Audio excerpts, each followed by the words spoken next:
ದೇವರ ನಾಮಕ್ಕೆ ಸ್ತೋತ್ರ ಉಂಟಾಗಲಿ. ಅನೇಕ ಬಾರಿ ನಮ್ಗೆ ಅನಿಸ್ತಿದೆ ಅಲ್ವಾ, ನಮ್ಮ ಜೀವಿತ ಸಂಪೂರ್ಣವಾಗಿ ಮುಳುಗೋಗ್ಬಿಟ್ಟಿದೆಯೇನೋ, ನನ್ನ ಜೀವಿತ ಸಂಪೂರ್ಣವಾಗಿ ಒಂದು ಡಿಸಪಾಯಿಂಟ್ಮೆಂಟಲ್ಲಿ, ನನ್ನ ನಿರೀಕ್ಷೆನೇ ನನಗಿಲ್ಲ, ನನ್ನ ಜೀವಿತದಲ್ಲಿರುವಂಥ ಎಲ್ಲ ನಿರೀಕ್ಷೆಯು, ಎಲ್ಲ ಆಸೆಯು, ಎಲ್ಲ ಕೋರಿಕೆಯು ಮುಳುಗೋಗ್ಬಿಟ್ಟಿದೆಯೇನೋ, ನನಗೆ ಅಂತ ಯಾರೂ ಸಹಾಯ ಮಾಡೋರಿಲ್ವೇನೋ, ಒಬ್ಬರಾದರೂ ನನ್ನ ಕರಗಳನ್ನು ಹಿಡಿದು ನನ್ನನ್ನು ಎಬ್ಬರಿಸೋದಕ್ಕೆ ಯಾರಾದರೂ ಇದ್ದಾರೇನೋ ಅಂತ ನಿನ್ನ ಮನಸ್ಸು ತವಕ ಪಡ್ತಿದ್ಯಾ? ನಿನ್ನ ಜೀವಿತದಲ್ಲಿರುವಂಥ ಎಲ್ಲ ಬಾಗಿಲು ಮುಚ್ಚಲ್ಪಟ್ಟಿದೆಯೇನೋ, ಏನೇ ನನ್ನ ಜೀವಿತದಲ್ಲಿ ಒಂದು ಪ್ಲ್ಯಾನ್ ನಾನು ಮಾಡಿಕೊಂಡ್ರು ಆ ಪ್ಲ್ಯಾನ್ ಸರಿಯಾಗೇ ಆಗ್ತಿಲ್ಲ, ನನ್ನ ಟೈಮೇ ಸರಿ ಇಲ್ಲ, ನನ್ನ ಜೀವಿತ ಇಷ್ಟೇ ಅಂತ ನಿನ್ನ ಮನಸ್ಸಿನಲ್ಲಿ ಏನಾದರೂ ನಿನಗೆ ಅನಿಸ್ತಿದೆಯೇನೋ. ಆದರೆ ದೇವ್ರು ಹೇಳ್ತಿದ್ದಾನೆ, ನಾನು ನಿನ್ನನ್ನು ಗಮನಿಸುವಂಥವನಾಗಿದ್ದೇನೆ.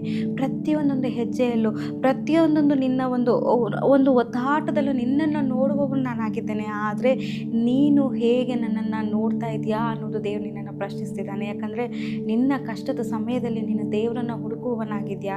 ನಿನ್ನ ಕಷ್ಟದ ಸಮಯದಲ್ಲಿ ಅಥವಾ ಮನುಷ್ಯರನ್ನು ಹುಡುಕಿ ಅವರ ದಾರಿಯನ್ನು ನಡೆಯುವವರಾಗಿದೆಯಾ?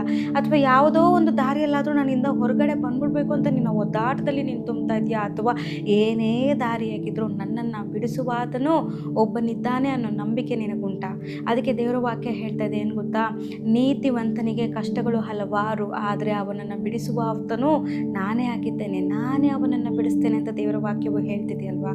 ಆ ಪ್ರಕಾರವಾಗಿ ಆತನು ನಿನ್ನನ್ನು ಬಿಡಿಸೋದಕ್ಕೆ ಸಿದ್ಧವಾಗಿದ್ದಾನೆ. ಆದರೆ ನೀನು ಆತನನ್ನು ನಂಬಿ, ಆತನನ್ನು ದೃಷ್ಟಿಸಿ ನೋಡಿ, ನಿನ್ನಲ್ಲಿ ಕುಗ್ಗಿ ಹೋಗಿರುವಂಥ ಎಲ್ಲ ವಿಚಾರದಲ್ಲೂ ಬಿಡುಗಡೆ ಹೊಂದಿಕೊಳ್ಳುವುದಕ್ಕೆ ನೀನು ಸಿದ್ಧನಾಗಿದ್ದೀಯ.